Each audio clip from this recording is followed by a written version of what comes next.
Jamaah. Yeay. Oh jamaah. Alhamdulillah. Mana tepuk tangannya Masya Allah dari Pemalang dan juga Serang Banten. Masya Allah terima kasih banyak dan juga jamaah Islam itu dan di rumah yang dirahmati Allah. Masih di tema kita pagi hari ini yang luar biasa ditemani dari nol. Kembalikan lagi dari nol. Nah sekarang kita panggil lagi Ustadz Syam. Tepuk tangan buat Ustadz Syam. Mana Ustadz Syam? Ustadz Syam, ini kita lanjut ya. Jika ada pasangan yang sudah bercerai, mungkin salah satunya terus minta rujuk kembali. Dengan harapan semuanya bisa diperbaiki lagi dari nol. Nah pertanyaannya, apakah pantas kira-kira untuk diterima kembali atau tidak nih? Mohon izin penjelasannya, silakan. Tepuk tangan sekali lagi buat guru kita Ustadz Syam. Tapi guru kami Ustadz Maulana Habib Utsman, Mas Fadli, para alim ulama yang dimuliakan Allah Subhanahu wa taala. Sering kita mendengar kisah tentang seorang budak yaitu bernama Barirah. Barirah ini dinikahkan dengan Mughith. Keduanya beriman kepada Allah dan keduanya taat kepada baginda Nabi SAW. Suatu ketika Barirah ini, dia seorang perempuan, dibebaskan dari statusnya menjadi orang yang merdeka. Dari budak menjadi orang yang merdeka. Otomatis orang yang merdeka itu bisa bebas memilih pasangannya siapa. Kalau kemarin dia dinikahkan dengan Mughith, dia harus mau karena dia seorang budak. Sekarang dia boleh memilih dia mau lanjut sama Mughith atau dia berpisah dengan Mughith. Maka Barirah mengatakan, saya orang merdeka, maka saya memilih berpisah dengan Mughith. Maka dikatakan dibujuk oleh Nabi SAW.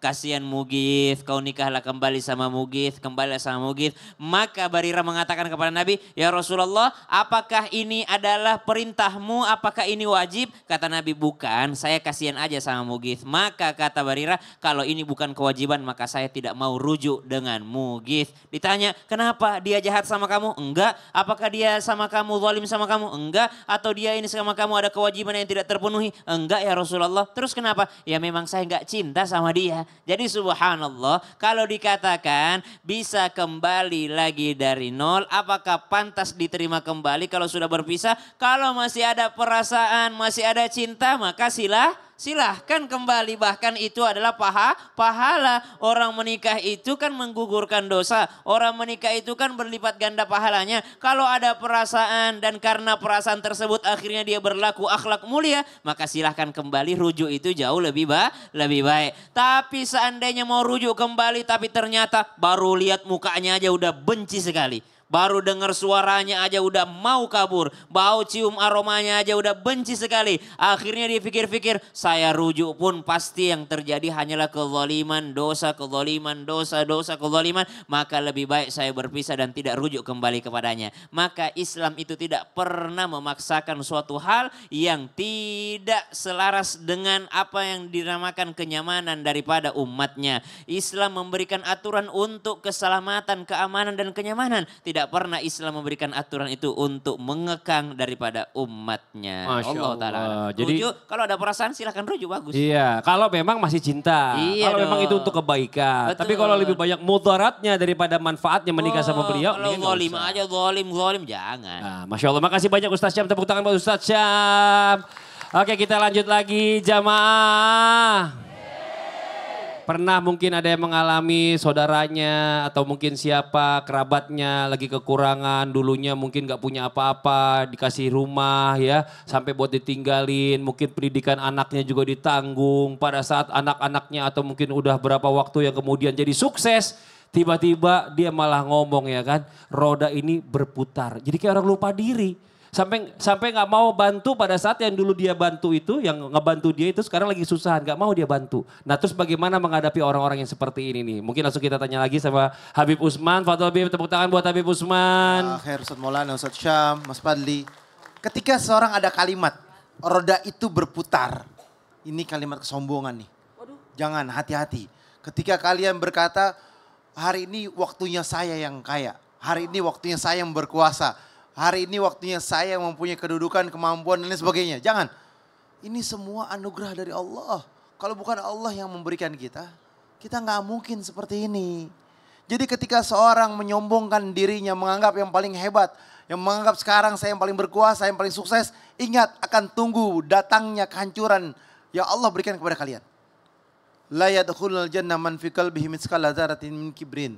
Enggak akan masuk surga siapapun manusia yang memiliki sifat sombong walaupun seberat biji zarah. Jadi kalau kalian sombong tinggal siap-siap sama kayak Firaun, hancurnya sebentar lagi.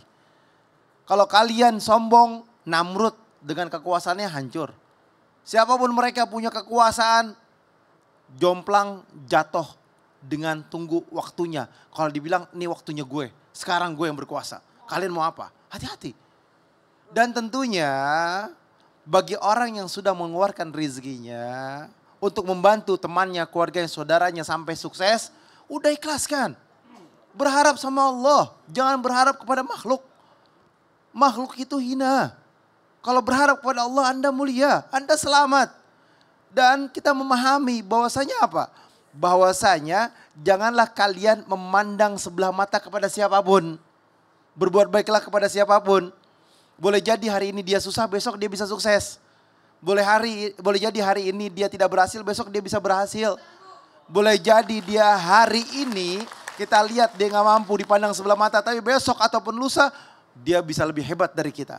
Oleh karena itu ingat, semua sudah ada pembagiannya dari Allah. Semua sudah ditentukan rezekinya oleh Allah.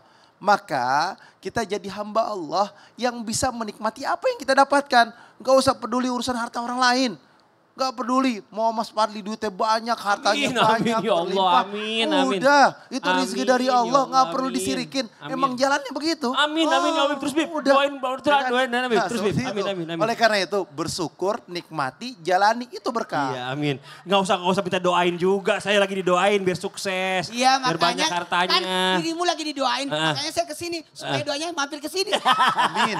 Ya udah, Ustaz sini dulu aja. Ustaz Syam boleh maju. Masya Allah. Kita mau kasih kesempatan lagi jamaah buat bertanya ya. Tapi sebelumnya kita kembali dulu ke segmen Tanya Dong Ustadz. Kami semua tanya dong Ustaz. Oke, yang mau bertanya silakan angkat tangannya. Gantian dari sebelah sini ya. Oke, Ibu yang dari sebelah sini boleh maju Ibu. Masya Allah. Oke. Sini Bu. Ibu mau dekat Ustadz Maulana pastikan sebelah sini. Saya sebelah sini. Mana, Saya ngalah Ibu? Bu. Perkenalkan dirinya. Pemalang. Dari rumah. Iya, silakan Ibu. Perkenalkan dirinya. Assalamualaikum warahmatullahi wabarakatuh. Waalaikumsalam warahmatullahi wabarakatuh. Nama saya Ibu Nokhariyah dari Majelis Taklim Binaul Mutakin Kabupaten Pemalang, Jawa Tengah. Tepuk tangan dong buat Ibu, Masya Allah. Ibu boleh maju ke depan lagi Bu? Ah iya, oke. Saya Silakan, mau tanya Ibu. Pak Ustadz. Iya Ibu. Pasangan yang sama-sama memulai dari nol dan mencoba mewujudkan cita-citanya satu persatu. Tapi ternyata Allah menguji terus sampai sekarang belum juga sukses. Oke. Pertanyaannya, gimana biar bisa bertahan di rumah tangga yang seperti ini? Oke, ya jadi yang namanya orang menikah itu juga ya usaha udah maksimal, belum tentu semuanya sukses. Ada aja mungkin yang masih belum sukses, masih kurang-kurang terus. Nah ini gimana nih Ustadz Syam nih, silakan dijawab. Jadi ada nasihat dari ulama itu as-sa'adah laisat dhanniyah. Kebahagiaan itu nggak boleh dikira-kira. Jadi kalau dikira-kira itu susah bahagianya. Kira-kira kalau kita sudah punya motor enak kali ya. Oh akhirnya susah bahagianya sebelum punya motor. Nanti sudah punya motor, nanti dia kira-kira lagi. Kira-kira kalau ada mobil enak kali ya. Kira-kira kalau rumah segini enak kali ya. Kira-kira kalau tinggal di sini enak kali ya. Kira-kira kalau berangkat umroh enak kali ya. Kira-kira, oh maka ulama mengatakan kebahagiaan itu jangan dikira-kira. Karena kalau kita mengatakan rumah tangga yang sukses adalah yang kaya raya. Banyak orang kaya cerai. Banyak orang kaya. Dikatakan orang miskin rumah tangga yang miskin tidak bahagia. Banyak orang miskin rumah tangga sehidup sesurga banyak. Subhanallah. Bahkan setia sama suaminya walaupun belum punya rumah. Ngontrak ke sana kemari ngontrak. Tapi subhanallah berhasil mendidik anak yang soleh dan solehah. Maka kata ulama jangan perkirakan kebahagiaan. Kalau kita perkirakan itu bahagia maka susah untuk bahagia. Lalu bagaimana caranya bisa bahagia? Anggap yang sudah ada ini adalah nikmat dari Allah Subhanahu wa taala. Jangan pandang yang belum ada, tapi pandang yang sudah ada. Siapa yang dipandang? Pasangannya. Lihat, oh di luar sana banyak yang tidak punya pasangan. Masya Allah. Saya alhamdulillah punya pasangan. Pasangannya soleh lagi. Soleh lagi Masya Allah. Ini Mau dari nol lagi dua-duanya. Nah, Iya. yang namanya rezeki itu gak melulu selalu harta sebenarnya Ustadz ya. Kesehatan, kebahagiaan, anak banyak. Ini Masya Allah mungkin Ustadz mau Tahu ditambahkan. nggak siapa yang mulai dari nol, tiap hari mulai dari nol? Ya petugas SPBU. Mulai dari nol ya. Iya. Gitu kan. Iya benar. Dengerin baik-baik. Buat semuanya. Kalau ada yang belum berhasil dalam rumah tangganya, kok begitu-begitu aja, makanya jawabannya adalah sabar dan tawakal. Apa Bu? Sabar dan tawakal. Sabar menjalaninya, tawakal menunggunya. Tawakal menunggunya. Bisa jadi kalau kau cepat naik, nanti kau kupur. Makanya step by step. Dikit-dikit. Dan yang paling penting senantiasa komunikasi. 1, 2, 3. Komunikasi. Coba diulang. Komunikasi. Sekali lagi. Komunikasi. Itu yang mahal. Itu yang mahal. Berdua-duaan sama pasangan, itu yang mahal. Betul tidak? Bisa jadi kalau sukses cepat, ditinggalin istrinya. Betul tidak? Bisa jadi. Apalagi saling menguatkan antara satu dan yang lainnya. Itu mahal. Oke Bu? Oke. Oke, mantap ibunya jawab. Oke Ibu, terima kasih banyak. Tepuk tangan dong buat ibunya, Masya Allah. Iya Ibu. Terima kasih. Ibu Eno. Lana. Ya, oke. Satu lagi sekarang kita kasih kesempatan ya. Ustaz turun. Oh ya udah, Habib Usman boleh maju. Satu lagi yang mau bertanya boleh silakan angkat tangannya dari sebelah sini. Atasnya boleh ya, atasnya. Oke, silakan Ibu, boleh turun kasih jalan. Masya Allah, oh, mantap. Iya, sini Bu, silakan Bu. Mantap di sini ya. Silakan perkenalkan dirinya, Ibu boleh maju lagi. Ya. Assalamualaikum warahmatullahi wabarakatuh. Waalaikumsalam warahmatullahi wabarakatuh. Nama saya Ibu Khoziah dari Jamaah Binaul Mustaqin, Kabupaten Pemalang, Jawa Tengah. Tepuk tangan dong buat Ibu Khoziah ya. Oke, Ibu mau tanya apa Ibu? Jika ada teman yang sudah bersama-sama dari nol, namun ia menyakiti kita, sempat meminta maaf, tapi kita belum ikhlas Ya. untuk memaafkan sepenuhnya karena sakit hati. Bagaimana cara menjauhinya tapi memutuskan tali silaturahmi? Silaturahmi, tali Silaturahmi. silaturahmi, bukan tali apa tadi? Iya, bukan ya. Oke, itu aja ya pertanyaan Ibu ya. Oke, kalau gitu Habib Usman dulu dijawab, silakan Bib. Ini menarik tuh. Gini, Bismillahirrahmanirrahim. Allahumma shalli ala Muhammad wa ala sayyidina Muhammad. Ingat, ketika seseorang yang dia telah berbuat zalim, maka maafkanlah. Faman afa wa aslaha fajruhu 'ala Allah. Siapa orang yang memaafkan, berbuat baik, surga baginya. Amin. Itu yang pertama Ibu. Yang kedua, ketika manusia tersebut udah minta maaf, Ibu udah maafin, maka Ibu masih kesel, masih takut emosional, bahkan takut menzalimi diri sendiri, takut Ibu jadi tambah melakukan perbuatan yang tidak baik, maka boleh Ibu menghindarin, nggak jadi masalah. Ibu hindarin, Ibu nggak mau dekat, tapi Ibu doain. Ya Allah, mudah-mudahan dia berubah, sifatnya jauh lebih baik lagi, berakhlakul karimah, dan menjadi tetangga ataupun saudara, teman yang baik, yang Allah ridhoin. Doain, mudah-mudahan Allah berikan hidayah, rahmat, dan maghfirahnya Allah Subhanahu wa Ta'ala. Itu bentuk untuk menjaga silaturahmi. Silaturahmi itu dengan doa. Siapa orang yang mendoakan temannya, sahabatnya, keluarga yang dia nggak tahu, ini adalah bentuk doa mustajab. Jadi salah satu doa mustajab adalah dia angkat tangan, dia doakan temannya, keluarganya, saudara yang dia tidak tahu.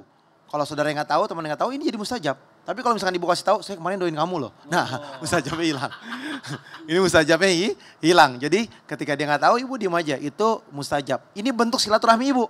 Kan tidak boleh kita memutuskan silaturahmi. Ya kan? Nggak boleh. Berdosa kita. Dan tidak boleh juga kita menzalimi diri kita. Jadi caranya adalah menjauhinya dengan cara yang ma'ruf, cara yang baik, doakan. Masya Allah, Ustadz Maulana ditambahkan, silakan Ustadz. Menyikapi teman yang menyakiti kita ada 6. Yang pertama, tahan diri. Tahan diri, jangan balas. Tahan. Yang kedua sabar. Kata Mama Dede, sabar. Sabar, sabar, sabar, sabar. Tahan, sabar. Tabayun. Dah, tabayun. Tahan sabar sama. Tahan, kan sabar tahan. Sabar, tahan. Apalagi yang kedua, tabayun. Tahu nggak tabayun? Klarifikasi. Klarifikasi. Ya, klarifikasi. Kan kita sama tadi juga kan. Kemudian maafkan dia. Apa artinya maafkan? Kembalikan perasaan kita sama sebelum tidak dilakukannya. Maafkan, kemudian betul tadi kata Habib, jaga jarak. Ya, tapi bukan putus silaturahmi. Apa itu yang keempat? Kemudian yang kelima, balaslah dia dengan kebaikan. Supaya dia tahu kita orang baik. Dan terakhir adalah doakan. 1, 2, 3. Doakan. Coba diulang. Doakan. Sekali lagi. Doakan. Oke, makasih banyak Ustadz. Ibu makasih banyak ya. Tepuk tangan dong buat Ibu, Masya Allah. Oke, kesimpulan dari Ustadz Syam hari ini, silakan Ustadz Syam. Sesungguhnya kita terlahir di muka bumi ini dengan 0, tidak membawa apa-apa. Dan kita akan kembali kepada Allah itu bisa dengan 0 tapi bisa dengan membawa sesuatu. Apa yang bisa kita bawa? Yaitu amal soleh kita. Amal soleh kita bisa bawa dan kita masih bisa dikirimkan apa? Dikirimkan doa-doa. Bisa dikirimkan apa? Pahala daripada sedekah jariah. Bisa dikirimkan apa? Pahala daripada ilmu yang bermanfaat. Maka kalau kita terlahir 0 itu memang semua manusia demikian. Tapi jangan sampai kita kembali kepada Allah dalam keadaan 0 juga. Yaitu bawalah amal soleh, pahala yang kita bawa dari dunia ini guna menghadap di hadapan Allah Subhanahu wa taala dan mendapat ridhonya Allah Subhanahu wa taala. Wallahu taala. Amin, amin ya rabbal alamin. Masya Allah, alhamdulillah, alhamdulillahirabbil alamin. Demikianlah perjumpaan kita hari ini. Semoga dijadikan ilmu yang bermanfaat untuk kita semuanya. Dan sekali lagi mohon maaf atas segala kekurangan. Wallahu muwaffiq ila aqwamit thoriq. Wassalamualaikum warahmatullahi wabarakatuh. Waalaikumsalam warahmatullahi wabarakatuh. Ilahi lastu